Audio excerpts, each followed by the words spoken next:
two parts. One is the war, because that in itself is valuable across the board. And then on Sunday, when I come back, we'll do the next part, which is the 48th part. Okay, so today we'll just settle on, concentrate on this. It's fine, whatever you suggest, it's you know better than I how. Well, I've been reading your book, and it's tremendous. Okay, thank you. So I'll just... Make yourself comfortable. Yeah, no, I'm just going to finish this up. Make yourself comfortable. And we can take a break if you want, like. I'm okay. How are you? Hi, Eitan, nice to meet you. Nice to meet you. Welcome. Thank you. So, all right. We gotta keep YouTube. Did you watch it? Yeah. Yeah, you watched it. I watched it too. I showed Mother. Yeah, I showed Mother. Okay. אף פעם קראתי סיפור החיים של מישהו כמו זה. אוקיי. I'll just put this, thank you. I'm putting it right here.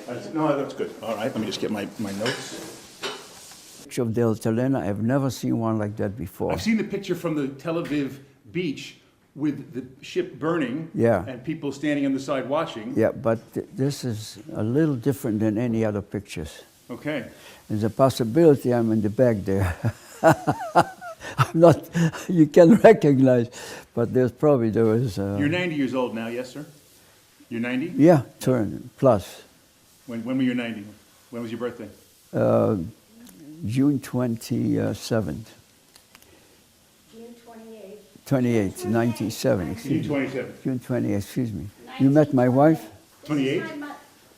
Nice to meet you, Ms. Hasten. It is December 1st, 2017, an interview for Toldos Israel with Mark Hasten here in Ra'nana at his home. Mr. Hasten, we have so much to cover. We'll do it slowly and as your memory refreshes your life. So first, you were born June 28th, 1927 in a town called Brochin. Did I pronounce that right? Yeah, correct. Brotchin, and I noticed your book is Brochin Books. But it's in Polish, it's Bohorodczany. Bohorodczany. Yeah. Number 15. Yes. It's in English. It's a short tale. We'll take a look at it. What I Okay. always, when I talk about Dr. Lander, I read. Yes. Oh. Okay. Yeah. Sir. Yeah, when I speak about, they have to be quiet. Okay, so we'll go back. We'll start again. June 28th. It's okay. Now we're ready to go. Okay. Born June 28th, 1927. Brotchin is the town, and you pronounce it in Polish? Bohorodczany. Bohorodczany. And in Yiddish? Brochin. Okay. That's it. Tell me about your family life as a child in Brochin.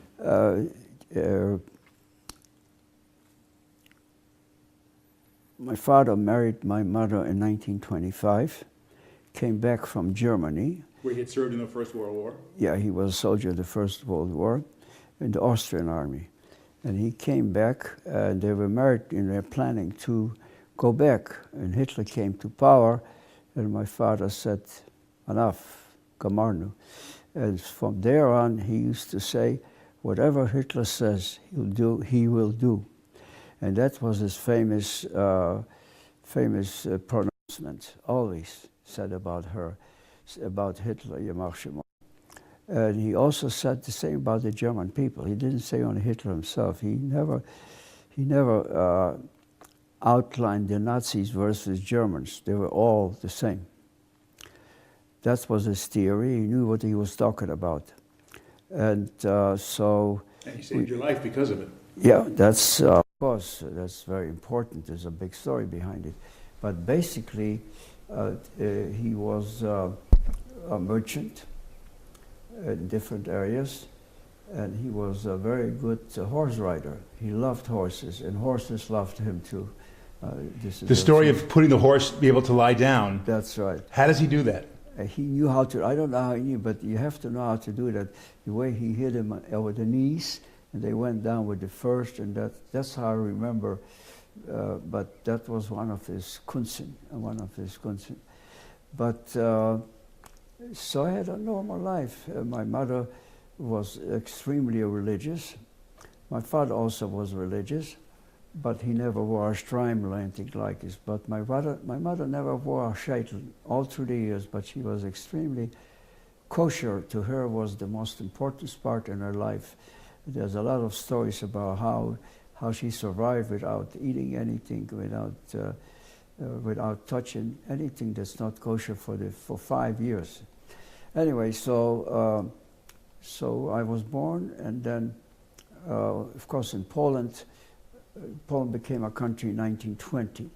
The president was a fellow named Joseph Pilsudski, and he gave the Jews a lot of freedom.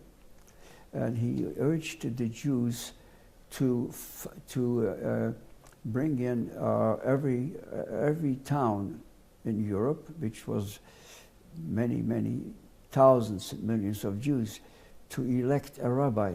And they used to call him a rabbiner. So that was the first politics in the 20s, in Brochin for sure. And I find a paper my brother signed for the particular rabbi he wanted to be. And the Mishpoche, the Hasten Mishpoche, is an interesting story. I think maybe I said it in the book, I don't remember. In Europe, during the war, First War, Second World War, to get married, you had to pay a heavy tax. So the Jewish people and non-Jewish people, if they get married by a rabbi or officially, it didn't count in front of the office, so in front of the government. So the children, when the children born, they were going by their mother's name. So the same thing in my father's family. His mother, my grandmother, was a Geller, and my grandfather Mordechai was a Hasten. For a while, for the first bunch of kids, they were Gellers. My father's brother, who survived, who lived in Germany, and he got out of it on time. He was a Geller and his family, and later they married, Mordechai and my grandmother. Then the next children were Hastens. So this was during the First World War, and in Poland the same thing carried on. So Hart and I, for the first few years, we were halpers, because my parents didn't get married officially in the government. And then when they talked about war, my mother and father said, we better go register officially, pay the taxes, so the kids became Hastens. So I became a Hasten, I think, third or fourth grade, something like that, just before the Soviets came in. So this was why we had Gellers and Hastens and Halperns and Hastens. You called your father Tatu, not Tati? Pardon? You called your father Tatu? Yes. Not Tati? Not Tatu. Tatu and Mama. And I had a nickname. My brother had a nickname. My nickname was Munju, and my brother's name was Hatche. So a lot of people still that know us call us by the book, call us by that name. So the interesting, the reason I said Poland did not start requirement to go to public school until Pilsudski became the president. And then they put in a law, everybody has to go from 1 through 6 grades. So now, language.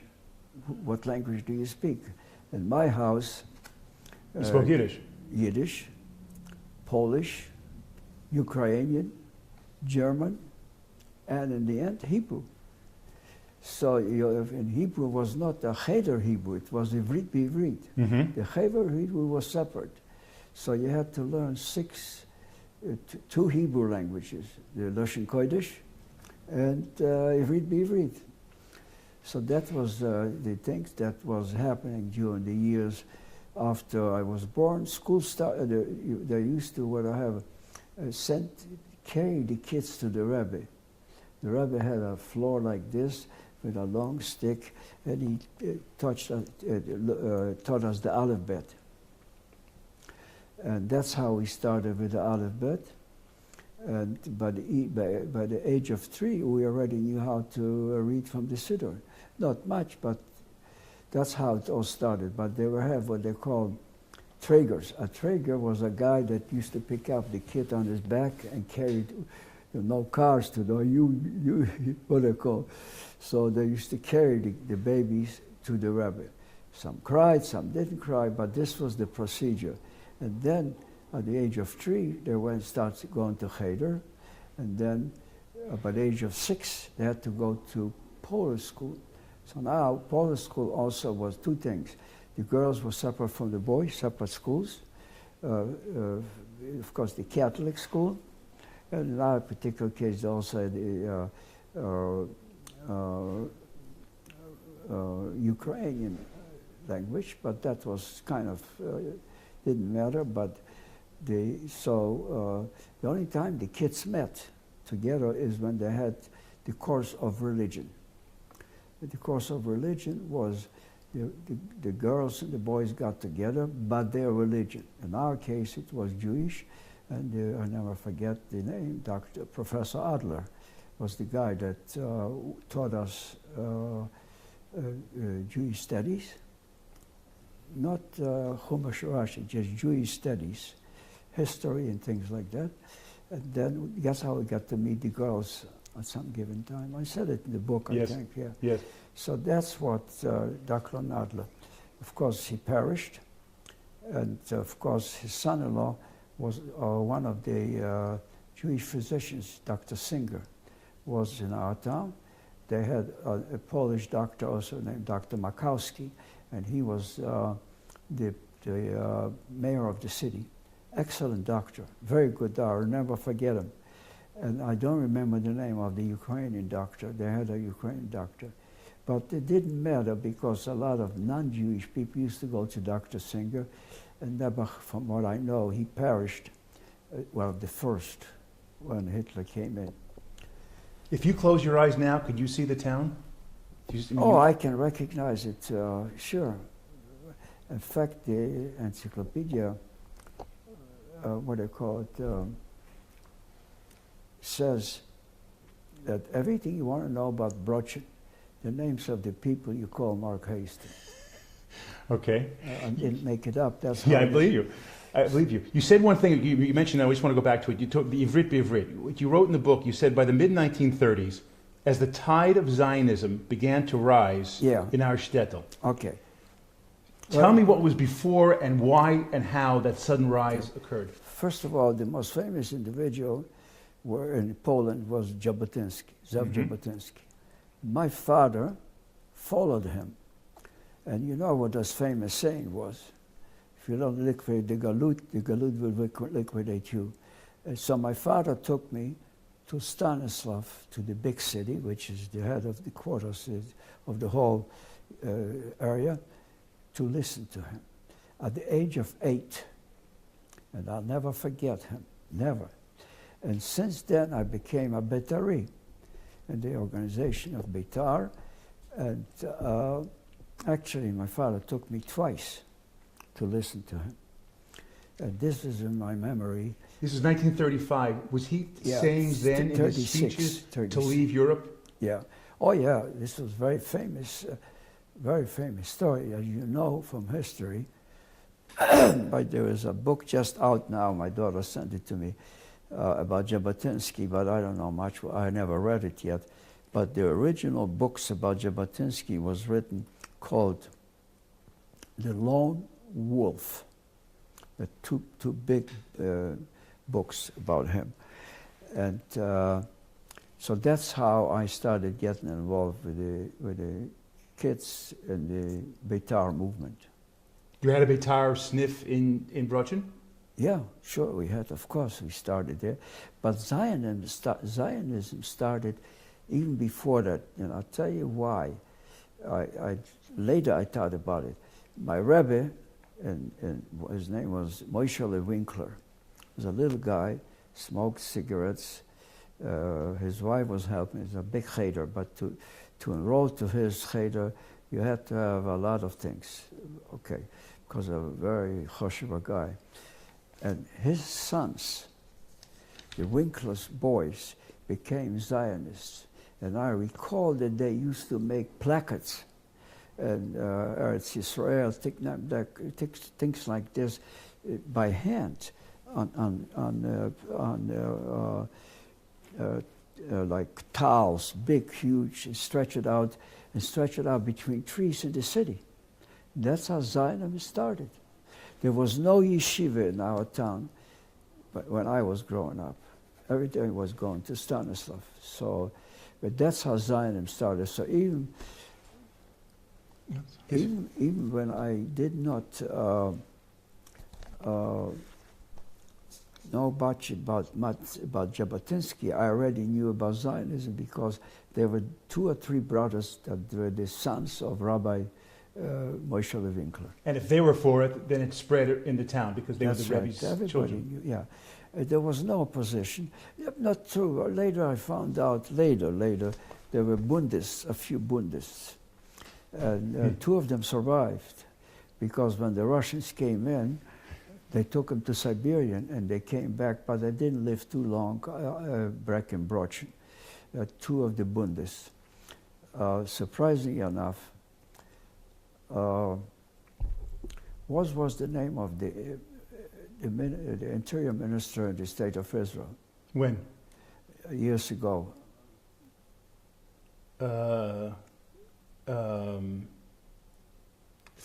Verhaftig? No, he was religion affairs. Was a from guy.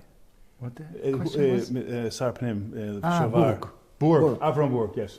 לא אברהם. Avram, Sorry, his father. Avram Burg was born in Brochen. Oh, But at the age of 1, his family moved to Berlin.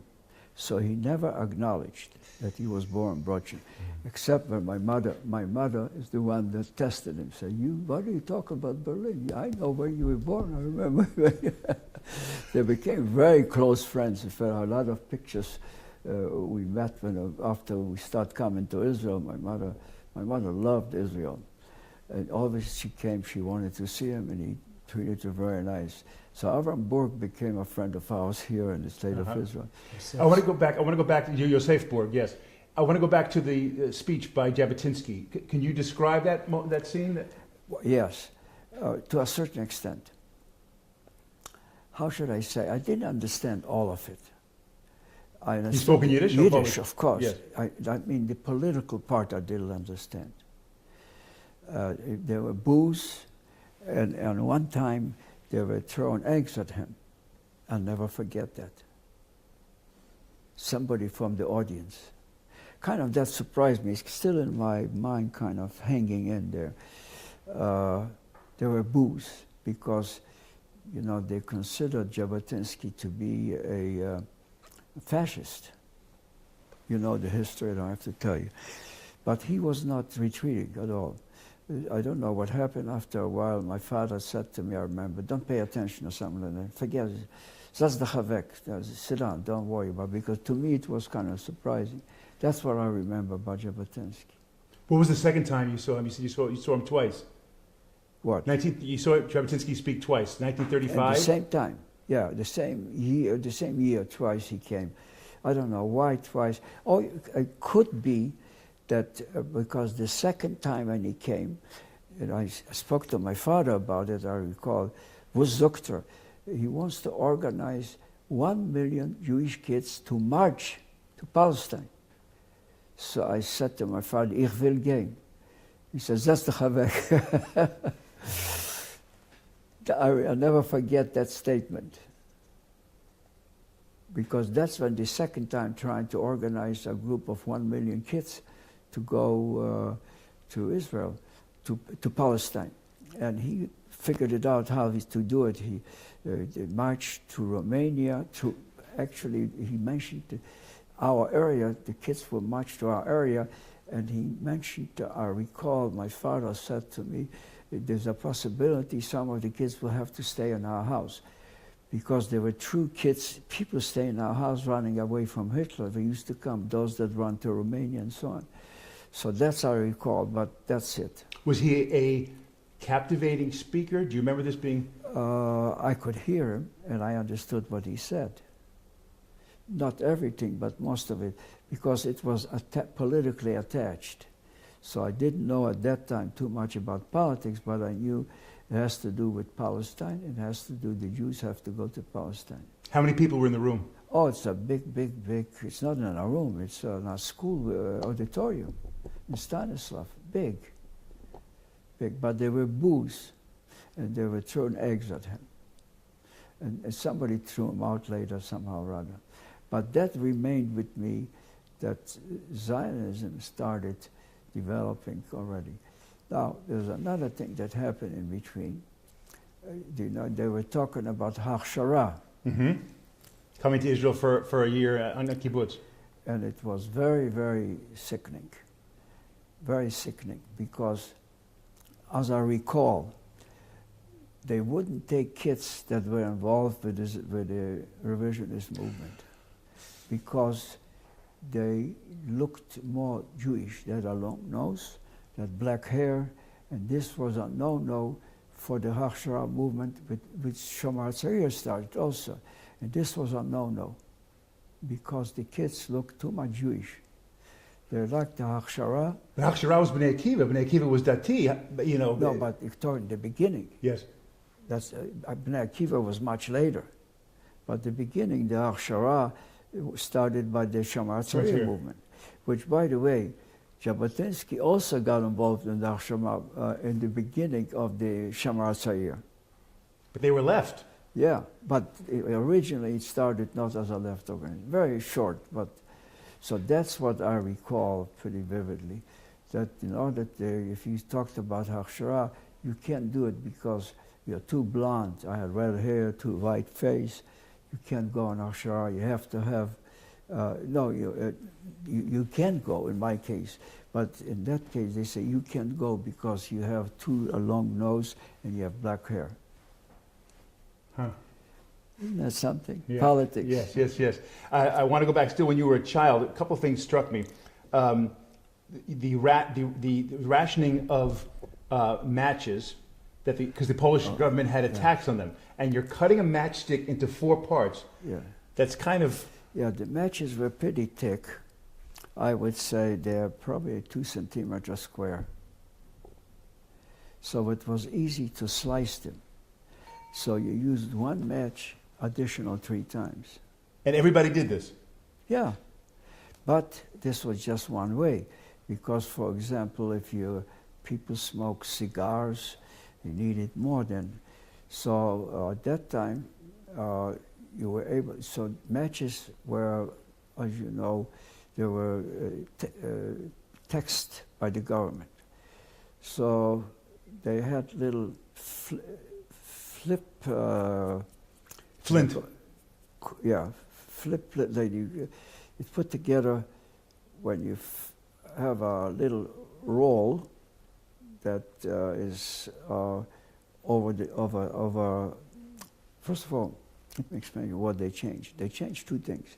Instead of sugar, people start using saccharin, a real old-fashioned saccharin, and instead of matches, flints. Flint, yes. So the flint, I made it when I Yes. was already about 10 years old. Yes, you're right about this. Was yes. able to turn it and get a spark and lit the there's a little cotton sticking out next to it like this. I tied it together with a wire. Later it was made different, but this is the way they did to get a flint going. The other thing of your childhood that struck me, at the age of 10, you were able to build a bicycle from scratch. Can you explain that to me? Yeah, my uncle was actually Psachi, that's mother's brother. He was he the youngest? No, the next to the youngest. He was a brilliant man. He was a photographer. He got his degree from a Polish school of law, but he wasn't able to practice because he was Jewish. But he was able to work what they call paralegal. A mecenas means a helper. And then he didn't like that either. And when my Zaidi gave up his big restaurant they used to have way before between the two wars, earlier than that, he decided to have a bicycle shop. Oh, that opened my eyes. So I came in, I tried this, I tried that. He said, try this, try this. And all of a sudden I was learning to put together a bicycle shop from scratch. Even the spokes, even the gears, everything was in a bike, the chain, the seats, all this was made all by hand, except the frame. You get a ready-made frame. And that was a very famous start for me. The first bicycle. So after my uncle saw that I've been doing, he says, keep doing, keep doing. I don't know how he was selling them, I don't remember, but that was my first bicycle. Take this for yourself. And then he also had a motorcycle with one engine. And first he didn't let me do it, but then he let me do it because I was running around in the backyard with it, you know. So that's you wrote in the book that you were the proudest day as a kid was to be able to show off to your friends. Oh, it was fun, fun. But you had to have balance, and that was, I was never afraid of balance. But what the bicycle, building a bicycle, shows an early aptitude at engineering, at creating, at designing, at building. Probably, yeah. I knew how to do it right away. As soon when I look at the wheel first, it's round, empty. Then you put in spokes. The spokes, and then the spokes between the wheel and the thing where it holds on. There were two little tops on each spoke, and you were unscrewed on. So one side you screwed it, put it in, screwed it on, and then you put on the outside of the frame. You put in those days you put like a blow up. How would you call it? Made out of rubber. That you pumped it up. A tire, right? And then on top of it you put a regular rubber. Inner tire and outer tire, yes. Yeah. That's how they used to do it. If you walk into a bicycle shop now, you can look at a bicycle and say whether it's good or bad? Today? Yes. Years ago I did pay attention. I don't pay attention anymore. Okay, okay. You write about, as a child, listening to Hitler on the radio, everyone gathering around the radio. Yeah. Describe that to me. Well, this is very interesting. We had a radio. I don't know how they got it, I'm not sure. And it was usually because my father used to listen to Hitler all the time, and he spoke German perfect, of course. So he used to gather up a few people to the window and said, you hear what Hitler says? The Juden, the Juden, the Juden. So my father, I remember my father saying, listen, hör sich zu, hör sich zu, the Juden. This is what Hitler says he's going to do, he will do. And people listen to him. You're sitting around the radio listening to this. 1938, you're 10 years old. What are you thinking hearing Hitler speak? What do I what? What did you think as you're listening to Hitler speak? I was looking at my mother, my father, as full of strength, full of determination, and full of knowledge. My mother used to read 3, 4, 5 different Yiddish newspapers till she died. Yiddish newspapers. She used to communicate with the editors in New York. She used to write recipes, songs, proverbs, Jewish, all in Yiddish. In the 30s? No, when she now. But she learned in those days. In those days, I remember there were on the bed on Shabbos. There were 3, 4 different Yiddish newspapers. From the town of Brochin? Yeah. They bring him in from something. In fact, they used to come from the United States. The moment, the forward used to come from the United States. Very heavy, I remember, newspapers with pictures weekly. Huge, heavy. There were only 2,500 Jews in Brochin, correct? Not quite, somewhere around 2,500, yeah. Yeah, but everybody get a newspaper. Shabbos, you looked up on the bed. There were 3, 4 different. The Heint was a very famous newspaper. The Moment was more cultural type, but also Der Tag. the forward. The American forward, it was, I remember how it looked like. It was brownish looking. In pictures, lots of pictures. How they brought it in this country to Poland, but obviously they brought them by the thousands. But you had to subscribe to it. Yeah, my mother had it, and my sister, my mother's sister, similarly, the older sister, Dina, very, very highly Jewishly educated.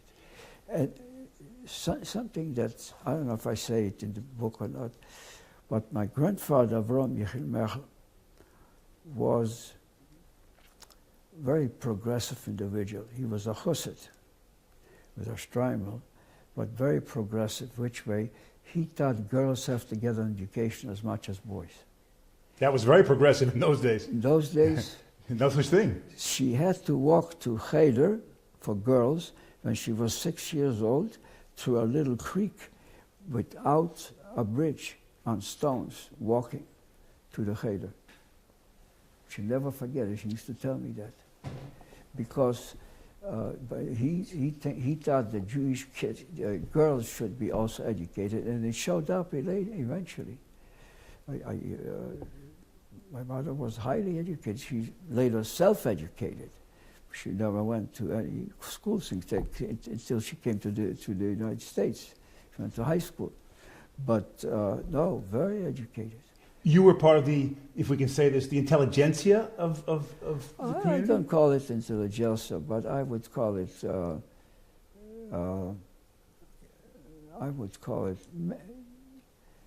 there were many more, just as much intelligentsia in the town.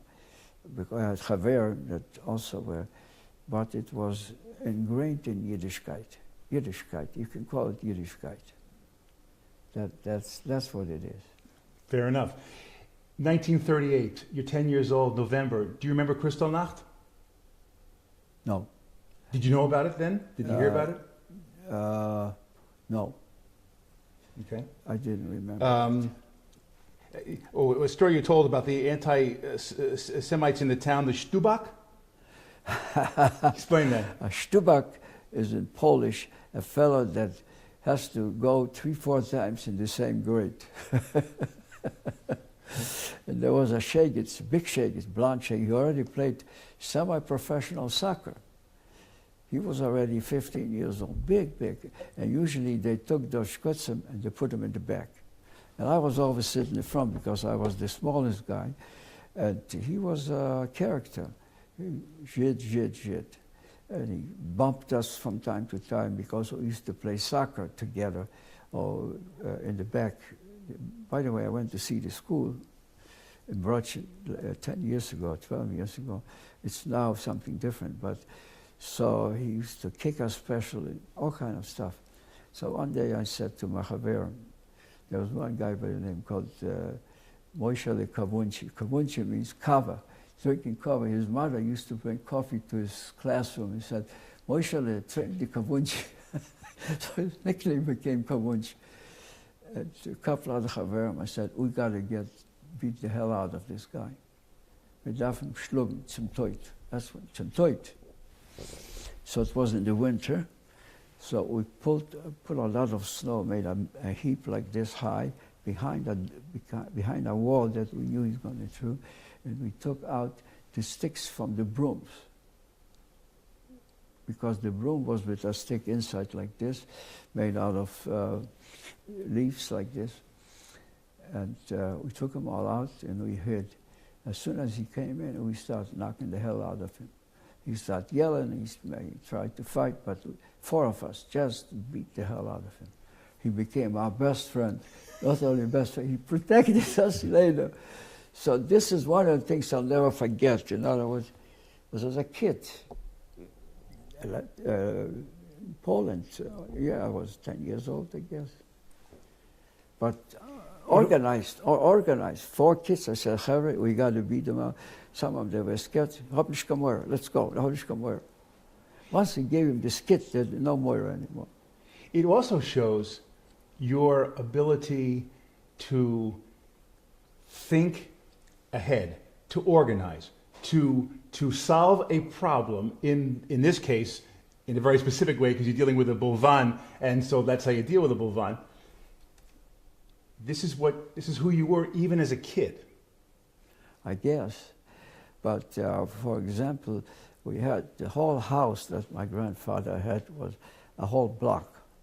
The two sisters lived on both sides. He had his apartment, and then my great-grandfather lived there, and they were renting out space, a whole block, big, long block.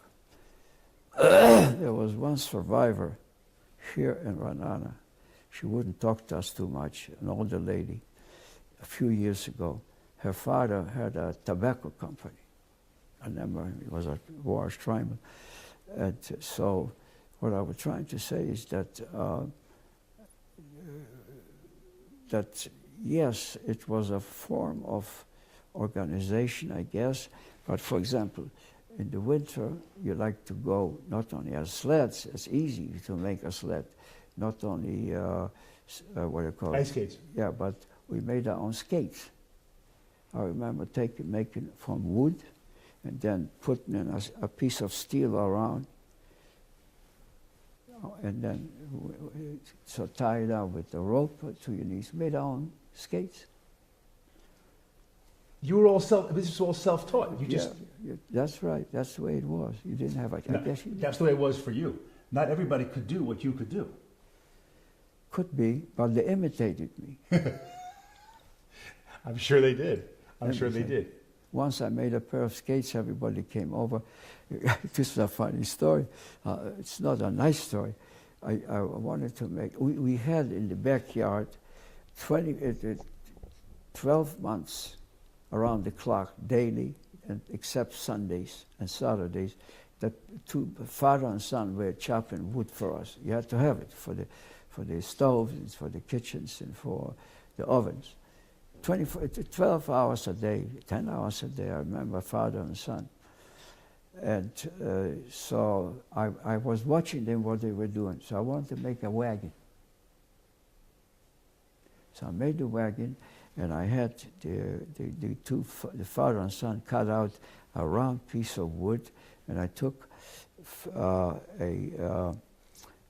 wire, made it red hot, and made a hole in it so I could make like a shaft. It was finished.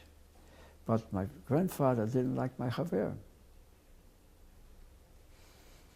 And you know what he did? He took that wagon and tossed it in the oven. That hurts. I don't know why he was mad at me, I'm not sure. He didn't like my chaver. Well, you can't say that because I must have been too noisy, bringing a lot of kids and all kind of stuff. And he was getting older already. My grandmother was very sick. She died of cancer. So that was kind of a big event for him. It wasn't simple. But big time with Chochen, big time with Chochen. Very determined. Years ago, I remember I saw it with my own eyes when they were bringing in big trees from he went to visit King Franz Joseph as a young man. Sure, I was just some 20 years old. Because they had to lease the land to chop the woods from King Franz Joseph. He went twice. And he used to say they taught him how to approach the king, how you can walk back with your toches, you have to walk back like this. And something very important, maybe I say in the book, he was also in Brochen, he was the senior finance guy. People used to bring in money for him to invest, for people used to collect money for themselves to give nothing, you know what I mean? And, when they get married. Dowry. And dowry, because of nothing, not done. So what happened is, he showed me, he had a big table there in the kitchen, huge table with drawers, handmade, with little compartments. And in with Lushan Kodesh, he used to write down on parchment who the people invested with him. Huh. He bookkeeped himself with parchment. Yeah. And then when they bring in the zlotys and he converted them, I don't know what he did with it, but I knew that he said he's dealing also with the Swiss people. And you know what happened? Not too long ago, 15, 20 years ago, when they had with the Swiss people about funds that they found that they found the Jews had money. Yes. So I applied. Yes. My brother and I applied. And I told everything except I didn't know the name of the bank. Didn't know. Right? How should I know? Right. And you know what? They called me. I said, "There's a check coming for you. Give me the name of the bank." Blow your mind. Twice. How much money? I think the first time 10 and the second time 5, some $15,000. They found it. Yep. Because I gave him the name Yes. of Mechelen, the city and all that stuff. Then except I didn't know the bank. How would I know the bank? They sent me, then they said, "We don't have any more information, so this is it." But of course, he gave it away right away. Did he describe what it was like to meet the king? Yes, he did. I was very young at that time because this happened like I was maybe 6, 7, 8 years old. And he used to say how they had to get dressed, how to walk, how the shoes have to look like, how they knew that he was from guy. The king knew that. Somehow or other, I'm not sure how they made organizing. He and his father, Naphtali Hertz, they appeared of the king with a document to sign off to be able to harness the wood, and they used to bring it in, all kinds. Did you say he was a nice guy? He was not simple. He was not very fond of the Ukrainians. Mm-hmm. Every time he had a chance to knock the hell out of them, he did.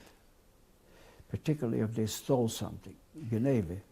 And I remember one time they stole some of the gear from a horse, and he found out who the guy was. He called him out, and he hit him so hard that he rolled from one end to another in the backyard. Okay, all right. And you know what? I'm sorry to yes, interrupt. no, please. For what reason, I don't know. Yeah, see, the chief of police lived not too far in the back of my grandfather's area. And he always turned, Catholics, he also talked to my grandfather, come and debate with the Galochem who Jesus was. So grandfather, he said to us, he said, I read with the Goyim. Doesn't make sense. He never went. He never went. But could be that one of the Schutzim that he hit, they arrested him on Shabbos, and they put him in a wagon to take him to the police. I'll never forget it. On summer Shabbos. But he was not afraid. But the truth is, we know the history. When the Germans came in, Yamashimom, they came to talk to him, says, Halpern. He said, Jawohl. People told me this story. You're going to be the head of the ghetto. Because if the Jews will listen to you when you tell them come to work, and we're giving you 24 hours to make up your mind. You know what it meant? He never showed. This was 2 weeks after the Germans arrived. We were not there anymore, my parents. And he never showed. And they found him on, before Simchas Torah, what's in? Hoshana Rabbah. Hoshana Rabbah. They found him in Streimel and the Talis, and they brought him into the market, Yamashim, on the Ukrainians, and they shot him on the spot. And they, big shooting going on, big happened. Shot a lot of Jews. The Ukrainians were able to, the Ukrainians used to get a kilo of sugar and a liter of vodka for every Jew they brought in. And they knew the Jews. They're the ones that directed. So they brought him in Talis. He must have hidden some in Davane, I think, or Hoshana Rabbah, one of those days at the end of Sukkot, which was in November. We have witnesses that saw that. Now it's September 1939, and you're 11 years old. Yes. And the Germans invade Poland. Yes, September the 1st. Right. The Russians came in September the 19th. Mm-hmm. Mm-hmm. From So the you were on east. yes, and you were on the eastern side of Poland. Pardon? Brochin was where in Poland? On the eastern side? Yeah, it was southeast Southeast Poland. by the Carpathian Mountains. Mm-hmm. Mm-hmm. From my bed, I was able to see the Carpathian Mountains from the window, so close. But you know what happened is, I don't know if I talk about it in the book, but after the Soviets came in, my father knew the Ukrainians very well. He had a lot to deal with them, all kind of different things, horses, cows, all kind of different, leather, all kind of stuff. And so he and about a half a dozen Jewish men, some of them were already married, some young men. Remember, we're talking about 39. And he said to the Soviet people, to the Soviet military, said, we want to form a Jewish militia for security reasons. You know, they gave him guns. And that saved the lives of all those people that got guns, and they used it. There's a big story behind it, why they had to use the guns. And it worked. Tell me the story. We had a mill in town. The mill was originally by the river, and they had a water mill. But when we start having electric power from 5 in the evening till midnight, they have DC power. And they're attached to electric motor to drive the big belt. The belt was that thick, but that wide, to drive the wheel that was milling the stone. One day they came in. That was already under the Soviet, not before. They woke up and the leather belt is gone. Huge belt, maybe 20 feet long, I don't know, something like that. Very heavy, that thick. It was a big rock apparently to mill the grain. Okay, so the town didn't know who did it, but they found out somehow or other, I'm not sure how they found out who the guy was. In the meantime, the town had to get together and get another belt. Somehow they got another belt because they couldn't be without flour. They put in another belt. All of a sudden, my father, it's a true story, my father found out that this Shegitz from a little village somewhere outside is ready to come again to take the belt. My father said, Loy Miton Aleph. They waited for him. Sure enough, it was a two-story like this. In the middle was a big, like a fire where they have the engines for fire, the firemen. At the fire pole. They come down, you know, on a pipe like this. The Shegitz showed up, and as he was sliding down, Father gave him goodbye. And the town was with flour, didn't have to do anything. Very it's good. a true story. Yes. You talked about the change in the education system when the Soviets came in, and suddenly you're going to Completely school. different. Yes. First of all, there were schools, private schools. The Catholic had a private school. The Ukrainians had a private school. And the Polish was the general school for everybody. When the Soviets came in, first of all, religion was out of the window completely. They were teaching you the opiate of the masses, religion. Bezbožnik, you have to live without God. And they took over one of the schools that the women had, Ukrainian women had a beautiful building, a two-story building, pretty new comparison what we had.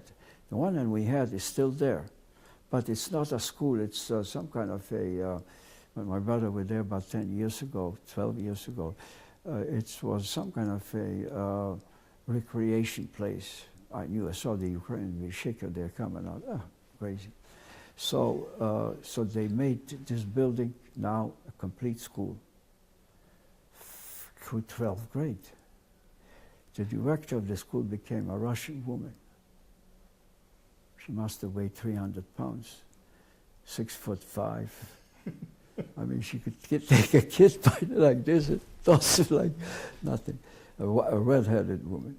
And they opened a school for boys and girls. They had two of these portraits of Stalin. Every room had a Stalin in it. But on the outside entrance, it has Lenin and Stalin. Yes, I wrote this down, that you had to bow to the statues every day? You have to kiss it when you get into the school. And that got my guts. You know what I did? To tell you the book what I did? The lady that was teaching us, Bezbožnik means without God, so happens to be Jewish. And I was a shorty, so I would always sit in front row. And she was talking about no shuls, no schools, nothing. Bezbožnik, no God. And she likes to spit in a piece of she spoke. I was always catching her spit on my face. It got me mad. One day I said, "You got to do something about it." So I took pins with a thumbtack, and put it on her chair. She came in, about a half a dozen. She came in and nothing happened. Nothing happened. She must have worn a big corset or something like that. I said, "This is not good enough." So I came with a hammer and nails, took over the chair, banged it in. She came in and she sat down, she jumped up. So this was already at the end of 41. Yes. So obviously she locked the door and called the Russian school principal. The principal came in and she sat down. She took, I don't know how many, 20, 30 kids that were there. Non-Jewish too, Jewish and non-Jewish. And she interviewed them. "Did you do it?" Kids start crying. So every kid that she tested walked out crying, except I didn't cry. "You did it." And of course I denied it. But then they announced, before the war started, that if the guy is not going to, the kid is not going to admit it, they're going to take the whole class family to Siberia. That scared the hell out of us. My father, my mother. So they said to me, "You better go admit it." And that means the war broke out. When you told your family that what you had done, what did they say to you? I don't remember. They didn't hit me. They didn't say anything. But they knew the woman, the teacher. So they said it. Yeah. Yes. You're what my mother would call a trumbenik as a kid. Yeah. That's what you were. I mean, you were always into mischief. You were always doing things. I was not afraid. Yes. I was not afraid. But those nails worked.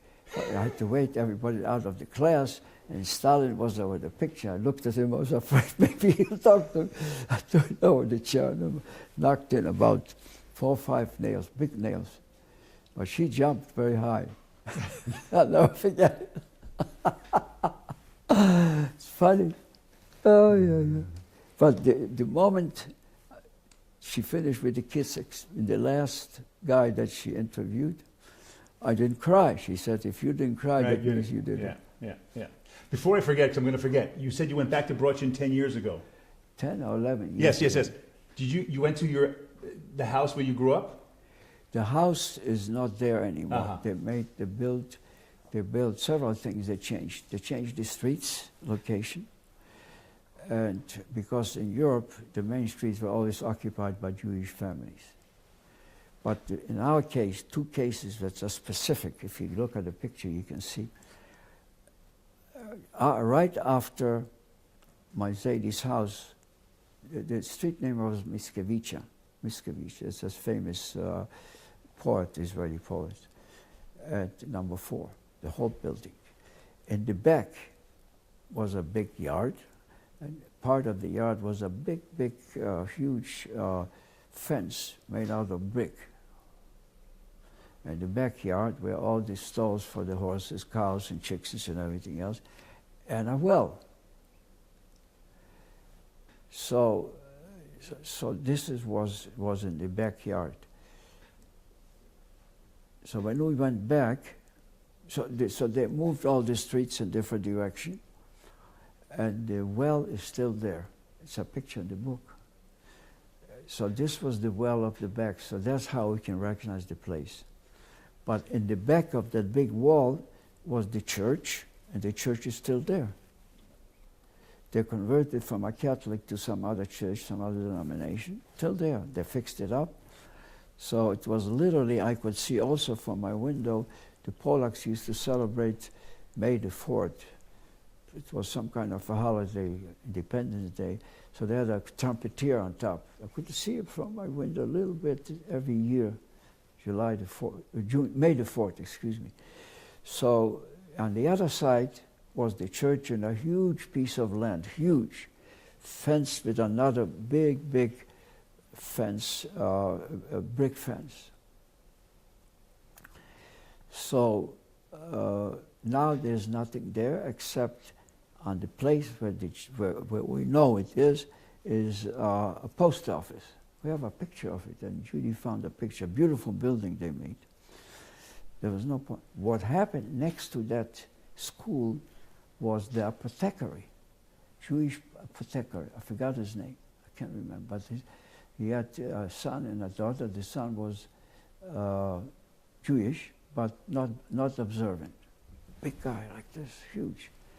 But he was a good an apothecary, made medicines. I just found out that they made his house a museum. The only Jewish house. I just found out A museum of the Jews who had lived there.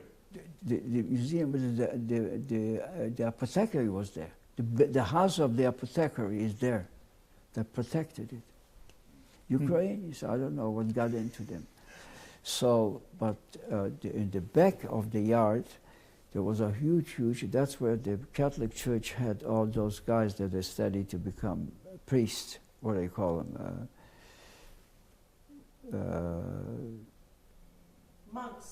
Monks. They were there living.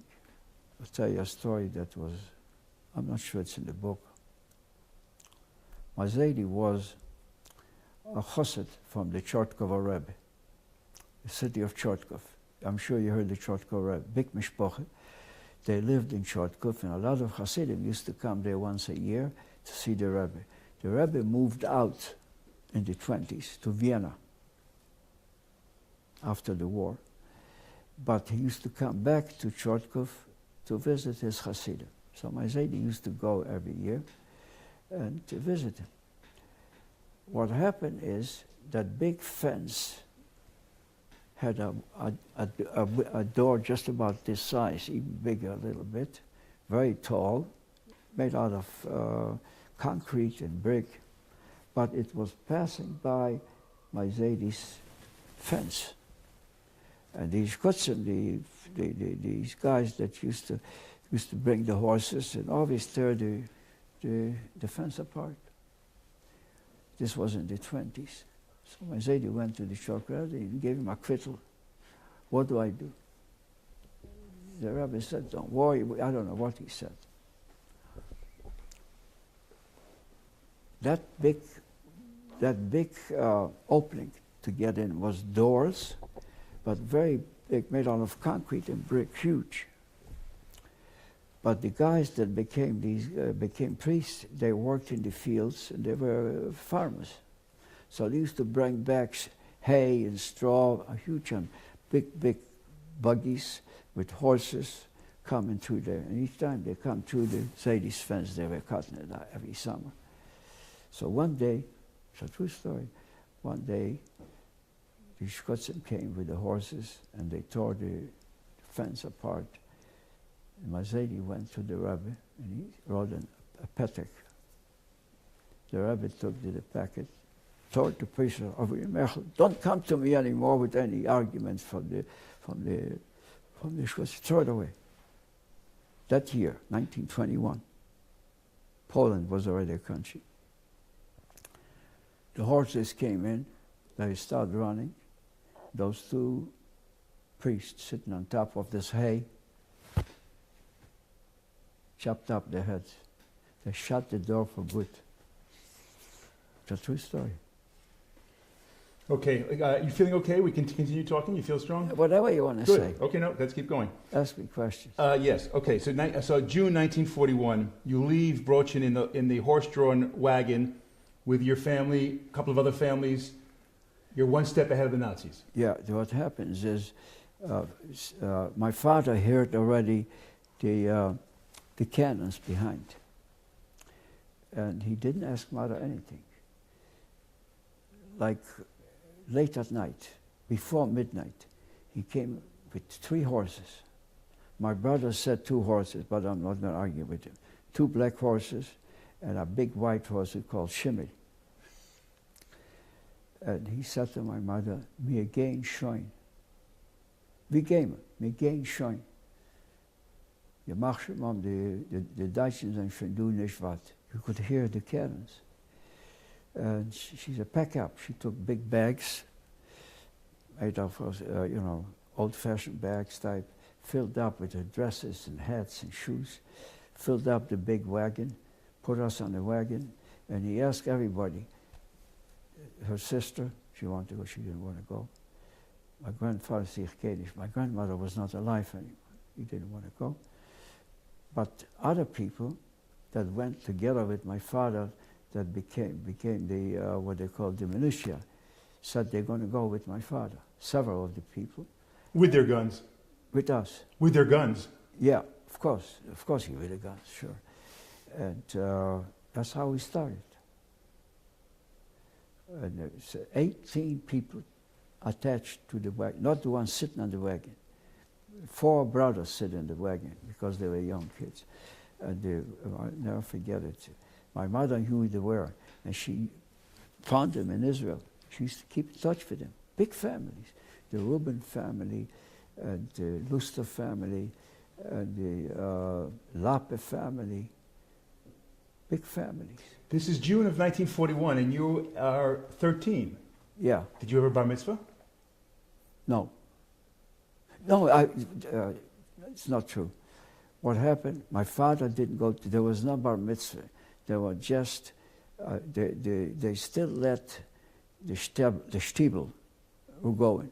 So the Stiebel started like 5 in the morning, and the majority of the people in the Stiebel were usually former guys that owned horse and buggy. So my mother baked the kichels. My grandfather took the alcohol, the booze, and they had a minion where I put in the tefillin, no ufruf, nothing, just part of the big shul, because you couldn't go in the big shul anymore. The Soviets locked it down, I guess. And that was my bar mitzvah. That's it. And now you're in the wagon heading out of town. You're Yeah. 13. You're leaving your hometown. What are you feeling? How I was feeling? I was feeling that we have danger.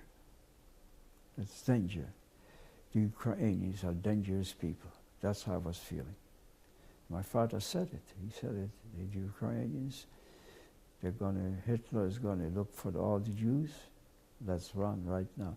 See, the interesting part all through the system, from the time we run away, decision making, I look back at it, was instantaneous. Yes. There was no time to Of say, course. maybe, was, does. We go now. Several histories, it's not even the book, that happened to my family, why they decided to leave in different areas. There's a big story about one of these, I'll tell you what they are. 4 major stories. I don't know if my brother talks about it in the book, but that my father and mother said, "Wir gehen schon jetzt." We're going now. This was Menashemai, that they knew how to decide where the dangers are. Several cases. I'll tell you one particular case. It's just one. When I was in the Polish army, they released me from the army and they told me, you can go home until you're 21. You're 21, we'll take you back. But you can wear a uniform, you can live on the camp, you taking care of your gun, everything. Okay. One day, and after the war, as you know, the Polacks still were pretty, the two cities that were killed, another 50 Jews. Radom, maybe. I know which town. On July 4th. Starts with a K. Kielce. Kielce. Yeah. I remember a lot of stuff. Yep, you do. Yeah. So they killed 50, 60 Jews, survivors. All of a sudden, and we lived in Warsaw.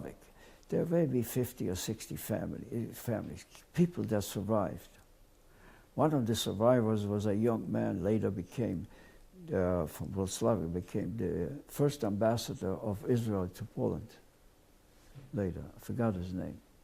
There's a picture of him in my brother's book. Anyway, so I came, my father had a little store that they were having a coffee shop and cakes and coffee like this, and tea and coffee.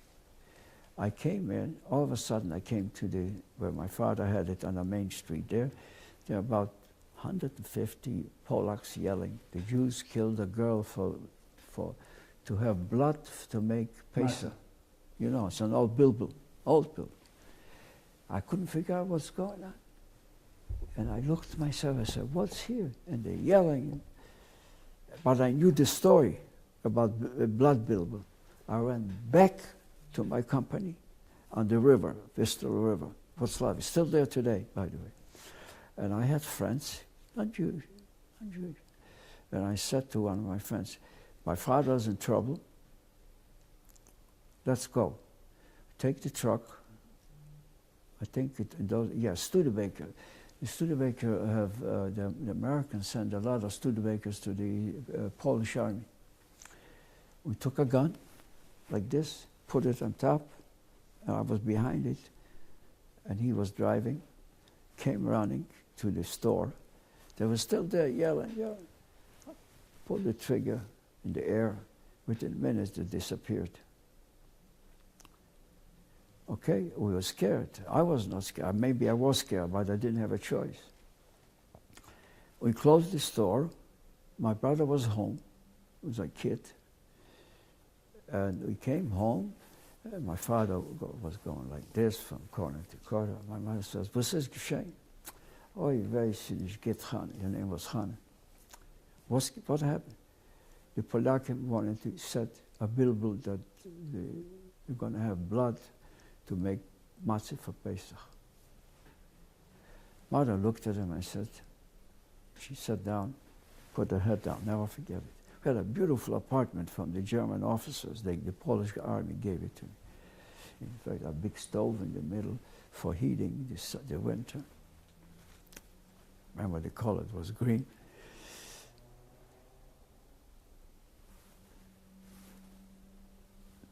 So he said, "Hanne."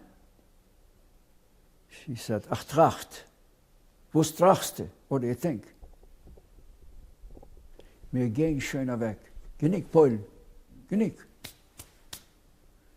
And she said, "Don't turn off the lights so your neighbors won't know that you're gone." She said to me, "You run to the station in Wrocław, pay off the conductor, and make the first train that goes to Lodz, make space for it." We're taking just a pillow like this and a little bag. Essential. Decision making. Yes. So what? We wound up. The next day we were in Lodz. From Lodz we start talking. So We'll get to the Lodz in a second. but I'm just giving an example in terms of making up and how they got out of Russia like that. It's a big story behind it. I don't know if it's the book. Yes, you do talk about these in the book. The story that I found fascinating is after you leave in June in the wagons, the horse-drawn wagons, and then your father told you and your mother and your brother to go ahead, and then she stopped at the next town and said, "Yeah." Tell My me father this. said we came to Stanislav, and there was apparently my father and the people, another Mr. Lappe. What was it? Leibel Lappe was his name. And they found some Russian that drove a truck. So they said, you, to my mother and my brother, you go ahead with the truck instead of schlepping with the horse and buggy, and I'll meet you in Chotkov. No, Buchach, which is on the way to Chotkov. We'll meet you there in the market. So my mother agreed, and Mr. Lap's wife, and they had a little baby girl, agreed. So we got on the truck. As we were going, before the truck was going further, when it came to town, my mother said to my brother, "Laat maar niet gaan, I'm waiting here. We stay, we wait, we got a little food in the house. Somebody had some food, I guess, drinking. I remember drinking a glass of milk." And she said to us, one of us has to stay on the crossroads where my father was coming through to see where he is. We stayed there all night, garnished, nothing there. And during this time garnishing, you're thinking to yourself, what if my father is missing, has gone someplace else? Are you afraid? Yeah, we all thought this. It was a moorscheuren. We were very, very, very... And my mother said, "Nish meer. That's not going to happen again. Let's find it out." Sure enough, in the morning we came to the market, and Buchach, there he is with the horses. What happens? We were too late. They came through much faster than we thought we would. You're walking through the shuk looking for him. Yeah. Yeah, we were walking into the shuk because we thought, and sure enough, he was there. He saw us first. We didn't see him. And she said to him, "Berish, nish meer." We never separate. Never separate. And he kept his promise. They were disagreeing on certain things, but he said, "We never separate." It's a true story. Yeah. Okay, now you go... But what I'm trying to mention, yes, is the making decision in those times was so important, instantaneous. You had the hush, and some or other, the Rebbeinu was watching after you, probably, obviously he did. Obviously, we believe very strong. My mother used to say that the Rebbeinu was gewesen mit uns zusammen. To have the courage to negotiate, to move from one train to another to wind up. We wanted to go to China. We stopped in Kazakhstan. Yes, in Alga? Alga. Still there. Yes. My brother, I think, was there a few years ago. Maybe, I don't remember. He might have gone there. So Okay. I was not interested to go. So a couple of things. The digging of the water wells. When you dug the water wells in Alga. I tell you, two grown-up men. Somehow we became Chaverim, I don't know. And they said, we can make a few bucks, we can make some food, we can make some, if we go dig some wells. Because this water, remember, now when I think about it, Avraham Avinu, Yitzchak Avinu, Yaakov Avinu, Beersheba, they need water. So every time they came to a place, they dug a well. This is what I think about when I think this.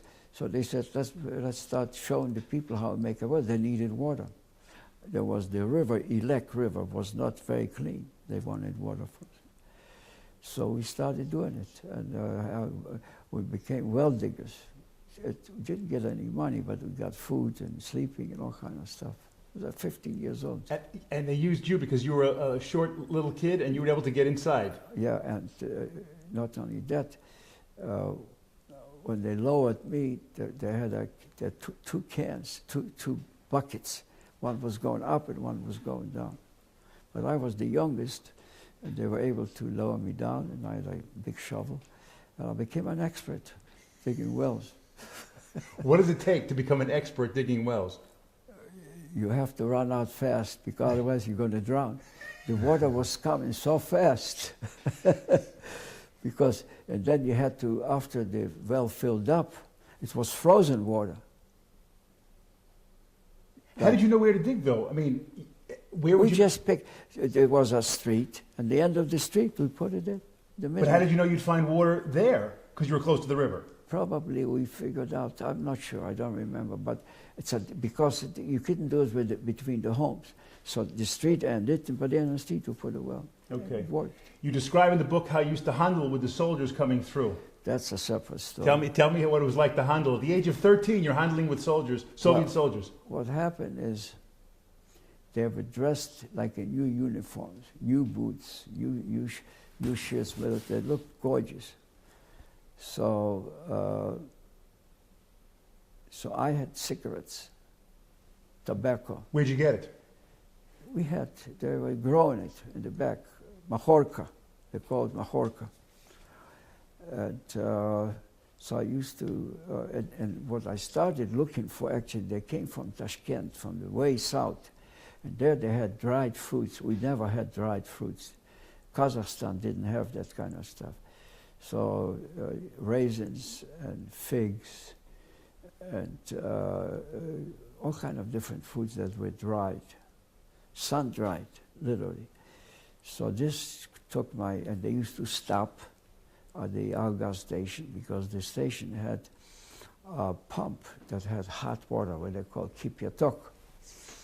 And that's how we got doing it. They exchanged stuff, old shoes for new shoes, tobacco, old, I think I had a chenille, means a coat, a military coat. Where at the age of 13 did you have the chutzpah to be able to handle with the soldiers like this? Spoke Russian. I was able to smile to them. And if I didn't like something, I kicked it. So I wasn't afraid. Okay, you talk about the sulfuric acid factory. This was a horrible thing. You know, this was something that I experienced that was horrible. Sulfuric acid was a horrible thing to make. But because I was, they taught me to be a helper electrician. And so I used to make parts to different. First I started with a guy that made bolts and nuts, a Tartar guy. From you know how they did it with a fan and made a fire, and he had special clippers that was moving the bolt up and down. We were hitting it. And he didn't like what I was doing. Okay, so I went to work for this other guy to do parts for electrical parts, for different connectors and things like that. And so they started, because they had some kind of a product, I don't know, from sulfur, I'm not sure where it came from, and they decided to make opium. How do you make opium? From poppies. Correct. Not from seeds, from poppies. Poppy flowers. Mm-hmm. So you bring wagon loads of poppies from wherever they brought, Pakistan, I don't know where they brought it from.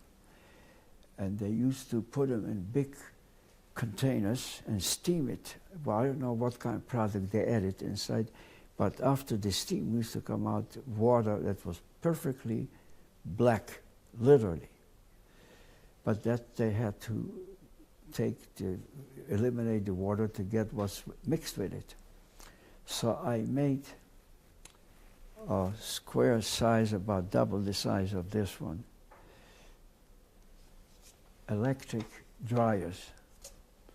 The way I made it is the electric wire was from a wire, and we put in limestone in it, dried it out, and hooked it in, and then they put some kind of a glazed, I don't remember, some kind of a glazed around it, and they took this from the steamers, the water came out, put it in, and they added salt to it.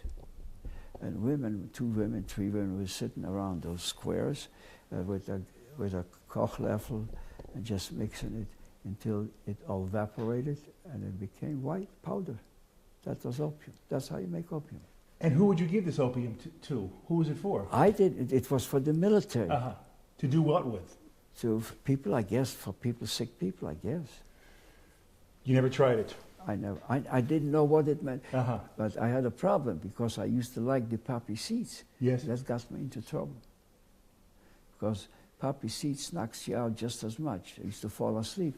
And the foreman found me sleeping. He says, enough, you go into the military. That's how I wound up going to the Polish military. Okay. Before we get to that, you talked about your father running the Underground Railroad of getting Jewish prisoners released. That was something very interesting. I'll say. The camp, I mean, the sulfuric acid plant had labor, which was what they call wolna silka, free labor. It's not something they prosecute you. You came there, black labor. Stalin had these labor camps. Yeah, that's right. And there were Jewish boys there too. One day, that I was still home. One day, before I left for the military, one day our mother shows up from Tashkent. And she said to my parents, they had a little room about this size, beds and everything else, and a stove. And she said, my son is in that camp, young boy. I don't know how young he was, but he was a young guy. Apparently he said something bad about Stalin. So they sent him to what they call wolna silka, free sending. It was not that you were prosecuted, it's just you had to go to labor camp. My father was a watchman at a factory that makes brick, but it was shut down. And not too far from the main factory, about 7 kilometers away. It's a separate story. But anyway, so the head of the camp, the doctor, was a Russian who married a Jewish girl, the family from Leningrad. And they became friends with my parents, somehow or other. They used to give him what they call koguchik, means aspirin, powder aspirin. You needed something. They became friends with the daughter, whose husband was a doctor, a Russian doctor, who's the parents. They became friends. So this lady comes in. She didn't know what my parents knew. And then I remember they were walking up and down. What to do? How can you help it? But my mother and my father always thought to save Jews. That was their motto, saving Jews. All through life, all to the end of her life, my mother. Separate story, but so my father said, you know, we are friends with this family. They were from Leningrad, which is St. Petersburg today. And let's talk to him. Let's talk to her parents. See whether we convince him to sign a certificate of debt at the labor camp. Apparently it worked. The doctor, so my father made arrangement for what they called where you carry some people on it. A gurney or a stretcher. Yeah, a stretcher.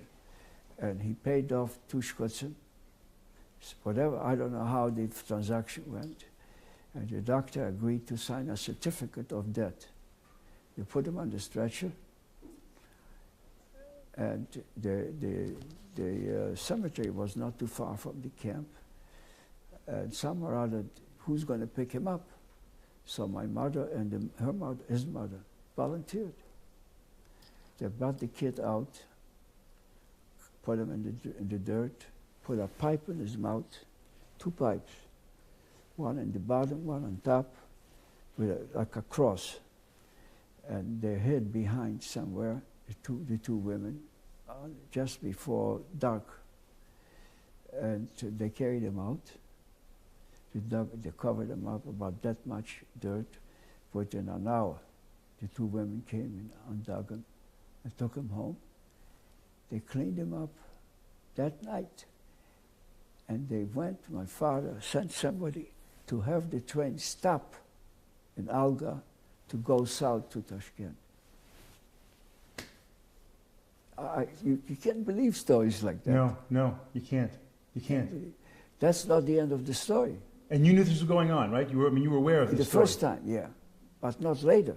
Yes. All of a sudden, a lot of Jews found out Tashkent, wherever they are, Azerbaijan, Uzbekistan, Turkmenistan, Kazakhstan, that they had kids there that are in this prison camp. And they came to my parents, help us. It went on and on and on. I don't know how many people they saved, but all of a sudden they found out, somehow out obviously, whether they paid off or whatever it is, and they took the doctor to Alma-Ata, never came back. Never came back. A week went by, 2 weeks, 3 weeks, 4 weeks, and my mother used to say to my father, "Es ist nicht geht. Es ist nicht geht. Wir dürfen gehen." My father used to say, "Wie gaan wie wirst du gehen? Ich hab schon das Reis in hier, ich hab schon die Zucker in hier, ich hab schon alles hier. I have everything here. I have the rice in here already, I have the sugar. Where do you want to go? The war is going on." She said, "Bearish, fragnish, lam again." And sure enough, one day they packed up, they stopped the train coming from all the way from Tashkent to Moscow. They stood outside for 3 days on the Track. not on the track. On the stage platform. Yeah, the platform. Not inside, could get inside, they were full. 3 days, my brother and my father, my mother. And they made it to Moscow, and my father said, "It's not good enough, we got to keep going." That's how the decision was, to keep going and running away from Poland and everything else. But this was a fact. What the outcome was, that the doctor never came back. They gave, my father found that they gave him a truth serum, to tell the truth, and they prosecuted my father in absentia for 8 years Siberian. Wasn't there a Bundesland with you? I'll say, holy moly. I didn't know that, I found out later. Yes. Wow. The Bundesland was with them. My mother said, making a decision, split decision. Yes, we go Marriage, now. Yeah. we're going now. It's a true story. Can't make it up. No. But they saved Jews. How do I view that? Later years, one of those fellows that I worked in Kazakhstan to make the well recognized me. Later years, and he told me the story, what happened, because he was there later than we were. Huh. He recognized me. Even that first story that you were still in town, you hadn't left yet, and you heard it and you know what's going on. What did you think about your mother standing outside, digging the guy up to take him out, to get him out of, I mean, what do you think? He and my mother. Yes, and his mother, yes. This was the mood of saving Jews. My mother used to say, "Medav bleib Yidden." You got to save Jews, you must remain Jewish. How old was she in 1941? Well, she was 104 when she died 20 years ago. Uh-huh. She was born, I'll tell you exactly, she was born the same year my father was born, 1894. So she was 47, okay. Yeah. Amazing. Okay, now tell me the story of the Polish Brigade, the First Polish Army, the headquarters in Zhytomyr, and how you got there. Well, what happened is after this guy, I was only 16. Mm-hmm. After this guy said to me, "You're not going to sleep on my job." Yes. He liked what I was doing. Yes. And I liked what I was doing, but I was half shaker from the poppy seeds. Yes. He said, "You got to go to the military." I came home and told my father, "The guy wants me to go to be recruited." We didn't have a choice, you know. These guys were all together. The Soviet Army, not the Polish Brigade. He was talking with the No, not yet Polish, the Soviets. Right. In town, in Alga. Mm-hmm. So my father, I remember it was raining when he took me. And on the way there, he said, "Make sure Reicher." Yes, you're permitted to smoke already. Because I used to smoke not in his absence. In his absence. So you're permitted to smoke now. And I said to him, "You know, I don't want to go to the Ruski army. I want to go." I knew there was a Polish brigade already from Wanda Wasilewska. She organized it. They already had 2,000 the first brigade was 2,000 people, not a platoon brigade, a regular brigade. They got knocked out by the Germans very fast. And we came there to the station, and I said to the recruiting guy, I said, I'm of Polish nationality, and I want to be in the Polish brigade. He says, we don't do it here, but you can go to Aktubinsk. So somehow I wound up in Aktubinsk with a mule and horses. Mule took us, sugar. I came to the place in Aktubinsk. The guy said to me, I can't send you because I have to have 6 people, and you're the first one. Mm-hmm. And so what do I do? He says, you stay here, and I'll send you to a kolkhoz. You know what a kolkhoz was? It's a farm, government farm. Ah. And you work there. Oh, It's the Soviet collective farms, yes. Sovkhoz, which Yes. is a collective farm Right. from the government. Right. Kolkhoz was locally, but Sovkhoz was a government. And you worked there until I called you. I went there, and I started working. We raised all kind of grain and all kind of, I remember we had tomatoes, we had what I call watermelons and things like that. But a month later, I grew a bit up to here. I looked like Jesus Christ, I'm not kidding you. With red hair, with the hair built. And so I took a mule and a buggy, and I drove back to Alga. Took me 2 days with the horse and buggy to bring all that food, because they used to give it to the farmers to bring food, and I found out my brother was very sick. But I had to go back. I came back to Kubinsk, and the fellow said, I have 5 more people. And the people that took us were Russian, Soviet military that were wounded.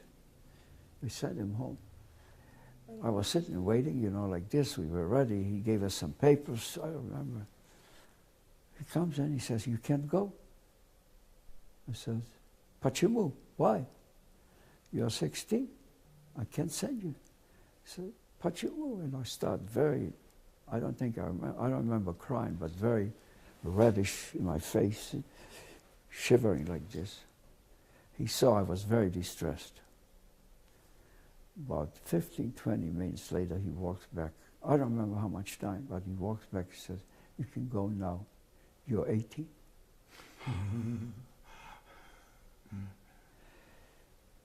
I don't think I have it here, but I have medals from the Polish. Do you know I have Yes, I know. medals? Yes, you wrote in the book, yes. In the medals, there's an ID. Yes. The ID shows that I was born 1925.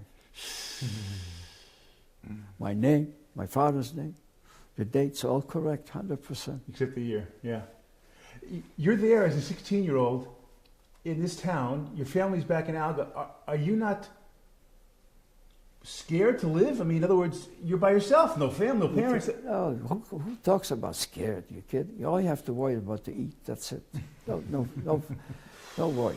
And one of the guys that was with us was a real typical gun. He used to go stop at a station. By the time we turned out, he came back with kachkis and all kind of stuff in his pants. But this was wartime. All you guys were gun of him in one form or another. You're all handling. You're People all. were moving up and down. There was no. All you have to do is koyach. No, there was no problem. You have to go, you go. But when they gave us the documents, so when I was walking with my father, he says, Daddy, don't worry. Tate, don't worry. Tatu, musratste. I will desert. He said, you will desert? Don't you dare. Don't you dare. Zoals u staan kluiven. And when they gave us the papers, I was thinking what my father said. We were almost in Zhytomyr, city of Zhytomyr, Ukraine. Big town, yes. And I could have very easily disappeared. Yes. I looked at my paper and said, no, I have to listen to what my father said. I don't remember for the other people what happened to them. And I recruited myself. I came with the papers. That's it. That started. Because your father understood that if you desert the army, they're going to come find you, then you're really in trouble. True. And I listened to him. Yeah. But I had the seichel to Yes, yes. But it was so tempting. I'll never forget it. I looked at the papers. All I can do is just put them in my pocket and disappear. Okay, so now you join the Polish Brigade of the Soviet Army. So now they put us in training. How were you as a trainee? As a recruit? No, it was under the Soviet command. From lieutenant up were all Soviet military, but they spoke Polish. They were in Polish uniform. And at that time, they were organizing the first Polish pontoon brigade, making bridges. And because I learned to be a mechanic in electrical, so they thought I was a big mechanic in electrical, and they said to me, you're going to run the truck, which will look like a Model T Ford that makes electric power, and a separate engine that rotates for make power, and tools, and a hammer that was designed so that a pile driver to pile in the piles into the river to tie in the pontoons. That was my job. Everybody knew me there. Were you good at it? You know, I had a lot of friends. They didn't know I was Jewish. I never even taught myself as being Jewish. I never even taught myself as being Jewish. Not until... One second. You came from a religious home. Now you're on your own. But you this have was no connection. No connection. Until when I got into the Maidan. Wait, we're not there yet. We're not there yet. But before that, my truck had all, I'll tell you what my truck had. That's why all the Polacks liked it. Mm-hmm. I made 2 boxes to the side of the truck. And in the winter, it became a freezer. So the Scotsmen used to go bring all kind of Chazar stuff, freeze it in my truck. And then they bring the vodka. I didn't touch Chazar. I didn't like that stuff. They did it. I don't know what I ate. Wait, so when you said you had no connection to Yiddishkeit, you did have some... Chazar I didn't like. Chazar you didn't eat, okay. I didn't like. No, they bring in these small Chazar. They used to catch him somewhere by the Ukrainians. This I couldn't take it. But, so they became my chaver. The Scotsman, my chaver. And the lieutenant really liked me. And you know, in Florida, you have to take your license placed after every 5 years, new driver's license. So I went to get my driver's license. It's a big story behind it. And this young lady goes in, a black lady, very nicely dressed. She said, "Where'd you learn how to drive?" I said, "I don't remember." How did I learn how to drive? This lieutenant asked me, "Do you know how to drive?" When I came into his platoon. And I said, "Yes." The reason I said yes, because I was a shtickl mechanic. In Russia in those days, you had to, in order to be a driver, you had to be a mechanic. So the lieutenant asked him, "You know how to drive?" I says, "Конечно, for sure." I was a little kid. So he said, "Okay, go into this truck, to the Studebaker truck. Show me how you do it." I couldn't reach the pedals. Fragnished. They had gears like this. You had to start it like this with a crane. But the front had a special winch with wire. So if you get stuck in the dirt, you have to pull yourself out. Tie yourself to a tree, you pull yourself out. Sure enough, I got into the truck. Instead of moving forward, I wound up in a blotte, that tick. Oh, he said, "Very good, pull yourself out." So I pulled myself out. "You know how to drive, that's enough." You tell this woman I learned how to drive in the Russian military. Yes. And I didn't believe you need to have a license. After we got married, to buy a car, I bought a car in Minneapolis. The guy said, "You have your driver's license?" I said, "What are you doing?" "I know how to drive. Why do you need a driver's license?" He says, you have to have a driver's license. What are you talking about? I know how to drive. We argued. My wife said, you better listen to him. You have to have a driver's license. So I got into trouble for a lot of tickets I got. My wife bailed me out. I was already in school at that time. So I said to her, and said, you know, they arrested me. I'll study in the jail. She said, Okay. I know how to drive. Yes, yes, yes. Did you know how to shoot a gun before you went into before you did basic training? No. They taught you how to shoot a gun. Well, I knew a gun because my father had it. Right. Maybe I was monkeying with it.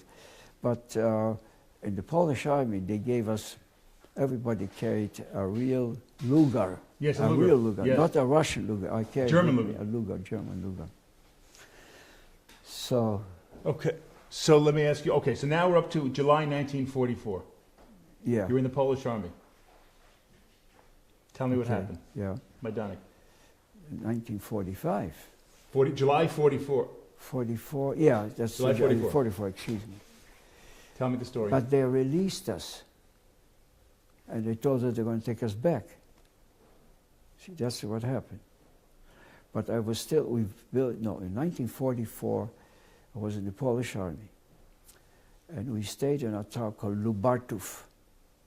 Lubartów Mazowiecki, which was, Lubartów is a city still there, about 20 kilometers east of the city of Lublin. That's where our brigade stood. But we had training before that, at River Bug and all kind of other places that trained us how to make pontoons. I was sitting, writing a letter to my parents. By the way, when I was... Yes, I had that in my notes. The code you used with the letters to your family where you were. Yeah, Yes. how to do it, but they taught us calligraphy. My brother also. This has saved my life, calligraphy. From the first grade, they taught us calligraphic. Yes. And not only that, my brother learned how to use, he used to be able, he was younger than I was, 5 years, to be able to print Ivrit in Torah script. Huh. It's a big story Yeah. behind it The also. calligraphy you can do in any language or only in certain languages? The calligraphy you were taught I did it in Polish. in Polish. So I was sitting writing a letter to my parents. And you know the story, how I had agreed with my parents. So you can write it in Yiddish, you can write it in Polish, you can write Ukrainian. So one of the people told me there, because it was the censorship. Yes. So I wrote it in Russian. And they found out where I was because... The first letter of every sentence was where you were. So this captain, Russian captain, you didn't have computers, you didn't have nothing, you didn't have a pen. Paper was a job. And I had a little lamp, kerosene lamp, writing the letter, and he came over, captain. His name was Peter or something or other. And he looked over my shoulder, he said, "Well, you have such a nice handwriting. Why don't you come and help me to write whatever?" I agreed, we became friends. Later, he said to me, later years, after the concentration, he said, "What are you going to do after the war?" I said, "I'm going to Palestine." He said, "Take me with you." Not Jewish. I don't know if he meant a joke or not, but I said, "Palestina."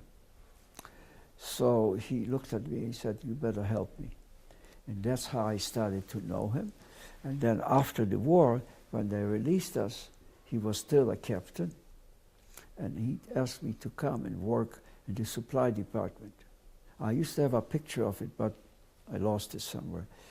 And I was working in the supply department because my handwriting was... To write out for rationing and getting things in? Requisitions. Requisitions, yes. And he liked it, and eventually saved our lives too, because he said to me, "Why do you bother me every 5, 6 of these? Make me a couple hundred, 300. So I used to sit and just have him sign it. And I kept those requisitions with me. So after the war, we decided to leave, I used these requisitions wherever I just signed in, whatever I wanted. This train, this city, that city. It was my... You have to do... how should I say? Lucky. The Wohlgelernter was with us. Yes. Ingenuity. And doing things that you save your lives. Yes. And save other people's lives. Yes. That was a big motive. Big motif. Yes. How do you serve Yes. yourself and other people? It's a big story. I think I talk about the book, Yes. Kadavas Drui. I think so, yes. Yes. It's still there, the town. It's a resort area. Hotbeds. Tell me, July 1944. The concentration camp. It was June or July? July. July 22 and 23, the middle of the night. Captain came on and says, "We are going now. You want to go with me?" But we did not platoons, so he took me with his truck. We wound up. We didn't know where I'm going. He said, "There's something in here that we have to go." Got there in the morning.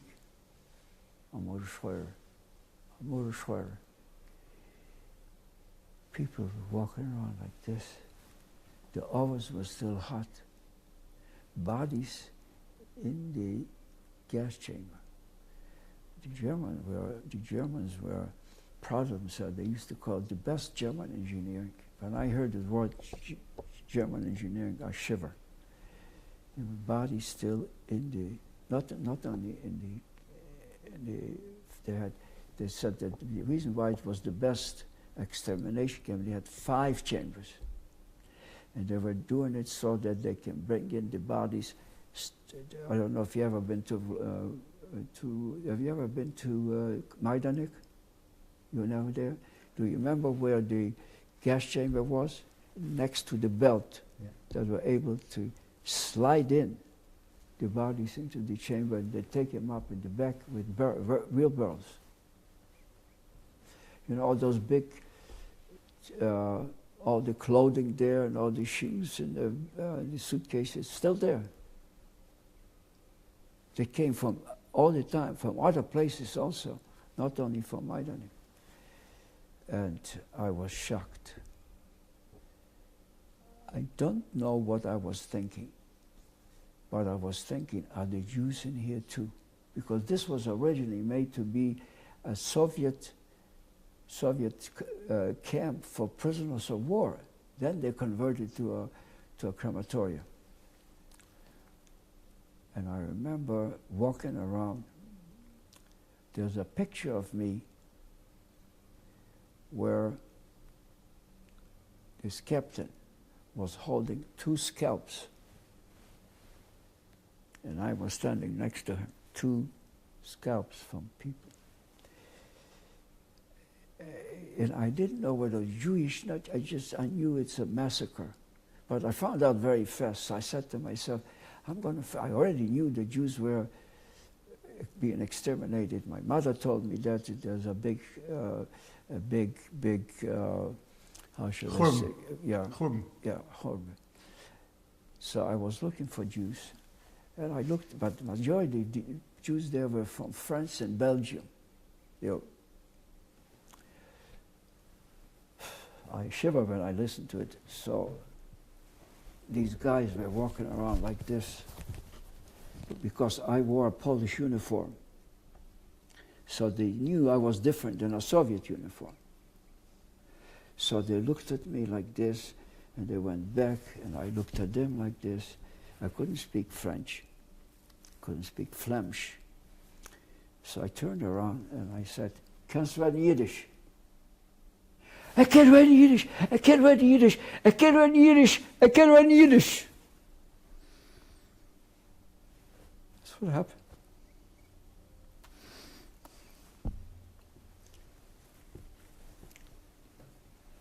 Never forget it.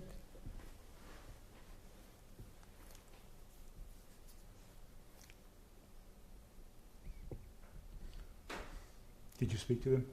That dawned on me finally what it is. It dawned on me what happened. And it dawned on a lot of people because they knew there was something, but they never saw actual extermination camp. Majdanek was the first camp that was liberated by the Soviets. I didn't know that. Then I found out a lot of stuff. I paid attention to it. I went to see Treblinka. Oh, okay. How long were you there in Majdanek? What? How long were you there in Majdanek? In Majdanek? Just 2 days, I think. The captain took me back. What did he go for? He just wanted to see He came with some mission. I'm not sure what it was. They told him what to do. I don't know the details. But he said to me, there's something going on. And I said, I want to go. We already knew something is happening. We knew about Lublin. By the way, there's no more Majdanek. They don't call it Majdanek anymore. They never did call. It's literally, I remember, literally by the railroad station, the Lublin railroad station, literally within walking distance. They made it convenient.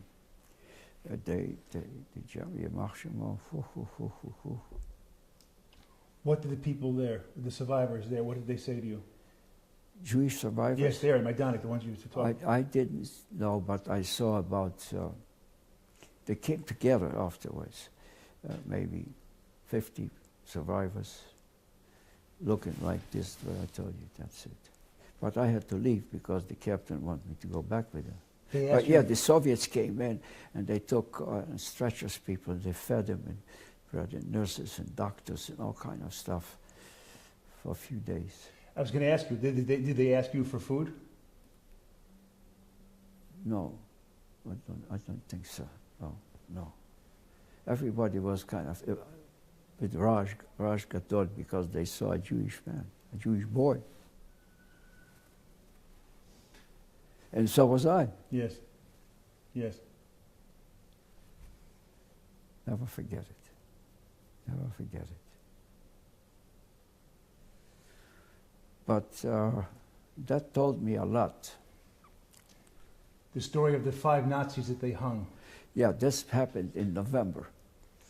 What happened is, I found out later that the Germans wanted to establish, after they knew they're losing the war, they want to establish what they call like the Russians. Tribunal. What? A tribunal. No. The Germans want to establish, the Russians had behind the on the German territory, they had military people that were, what do they call them? Partisans. The Germans wanted to have partisans. They organized partisans.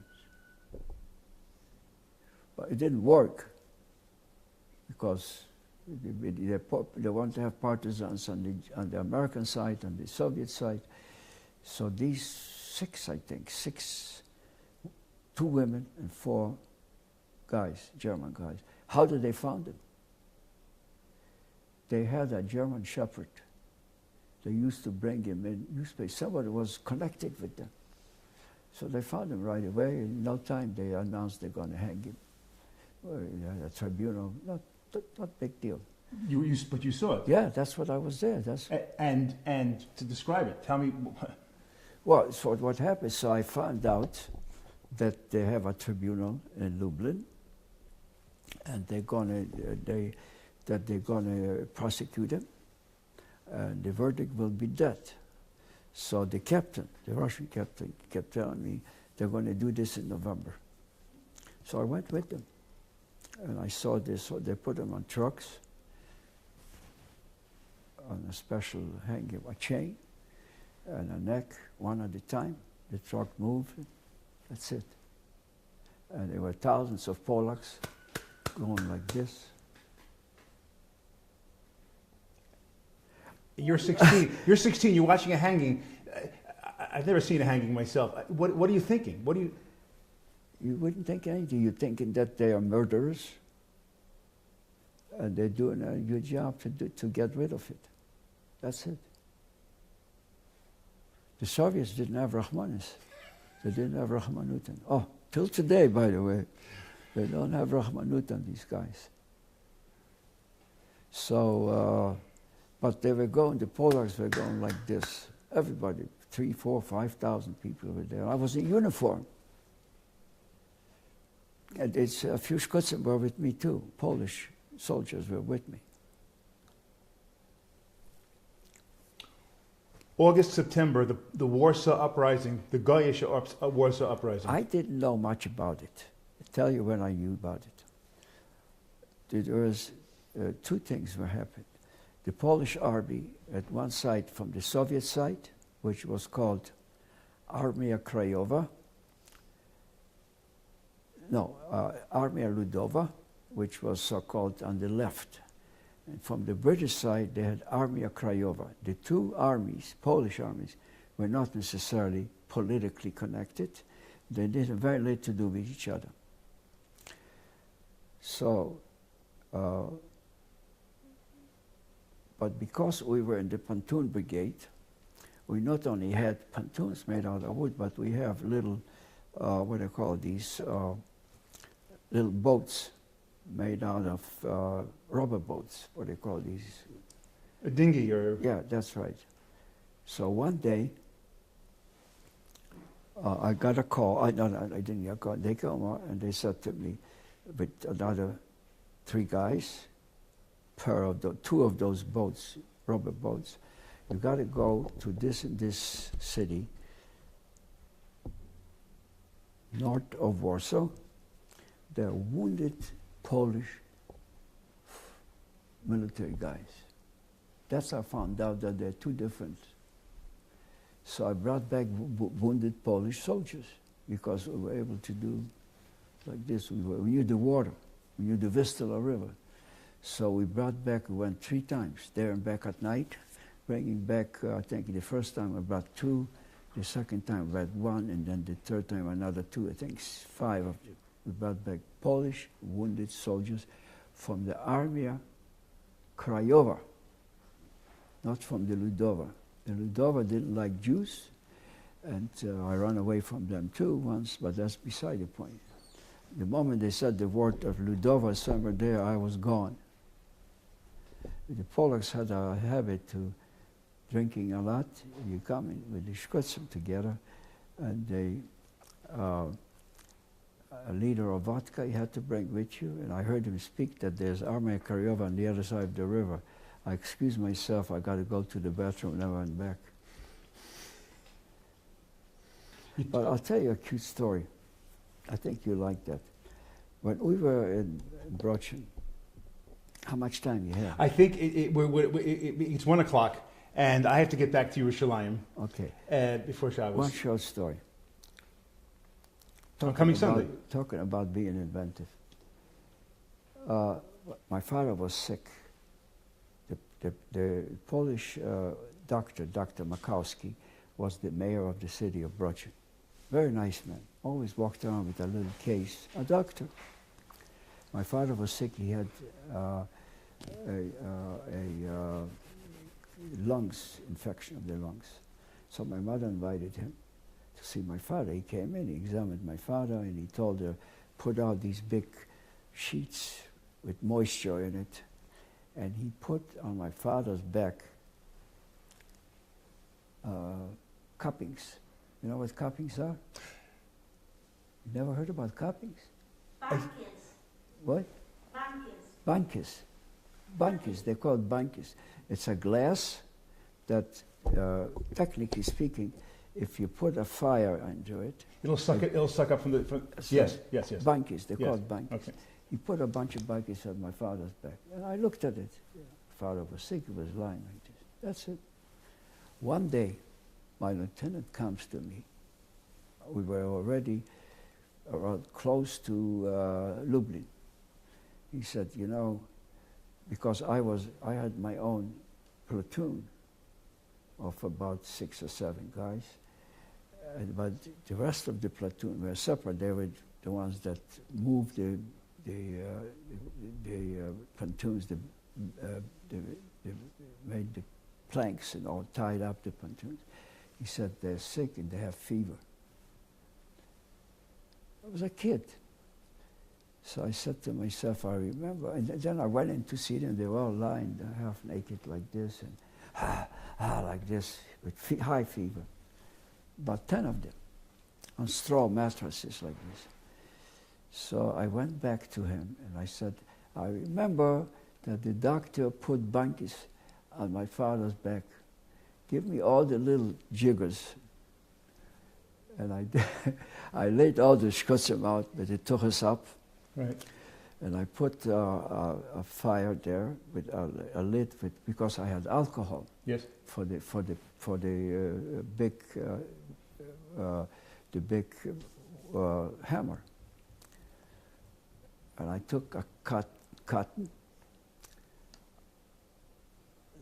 on a wire and dipped it into the alcohol and put the cotton in. It started burning. And it dripped under their tuchus and they started yelling. Yeah. But anyway, I went there and I put the bankis in on top of them. It worked. Mm-hmm. Little jiggers. It's not more than a jigger. I think maybe I have one in here. I have one at home. And you know what? 24 hours later, they're revived. Mm-hmm. The lieutenant came back to me. He says, "Yeah, look, you're Haver, okay." That was something that I'll never forget. Knock it to Toches, and but they were yelling because it dripped. Yes, yeah. But technically speaking, if you burn something out, the air, we have atmospheric pressures, 14.5, something like that, and there's no pressure in here. So it pushed down it sucked the skin. It became very red. You had it for and then they popped up by themselves. Maybe an hour later, something like that. That's what I did. Mm-hmm. Okay, so we'll call a halt today, but I'll come back on Sunday. Is that okay with you? What time? In Human Rubin. I walked up and I said, "Are you Ben Rubin?" He said, "How do you know?" He says, your brother's name was Chaim. Your nephews were my friends. He was already living in a town called Solotvina. He got married, and I remembered him. So I organized them. Said, "There's Adja Rothenberg." We met several times at Rubin. He was also married, had a baby, but she never died. She never was married. But her brother was Avram Rothenberg. He came to the United States after war, and I knew another stuff because he was a survivor. I knew about my Zaidi. And he was pretending to be a priest with a beard and a chalate, and he was riding a horse with selling needles, and he was a survivor from the whole Rothenberg family. Also, a sister survived. And the reason why I knew them so well, first of all, they lived not too far across the market from where I could see out.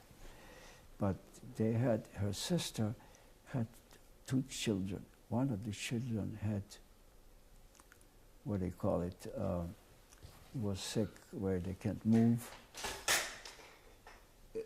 Lou Gehrig's disease? No. No. Polio? Polio. Ah.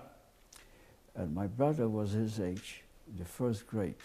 My brother made a wagon to schlep him, or maybe I made a wagon to take him to school. So they never forget my parents. Yeah. This kid. Of course. They survived, but the Polak that raised them, saved them, killed them after the war, as usual. It's not that. Yeah. So that's the story I knew about Adja Rothenberg. She was flipped. She said, "My brother lives in America." She had a brother that lived in America also, used to come before the war home to the Rothenbergs. Big family. They were very wealthy. I wanted to ask you a question. Sure. Is there anything you didn't hear that you heard today you never heard before? No, but No. there's a lot more stuff. No, I'm sure. There's stuff that is Tell. very. I don't know how to even. It should be somewhere. but So that's what I was going to say. It should be somewhere, but I don't. Tell me what to I talk don't about. even know Ask. if I can. What time period? Around this time. Okay. I wish we should. We should, and I don't know if we can. We can try. Maybe. You think about what you about. You tell me what to do on Sunday. I'm not sure. You got to I play. really don't know. I but- really don't know. I don't. You got to give me something to lead with. Otherwise, I can't go.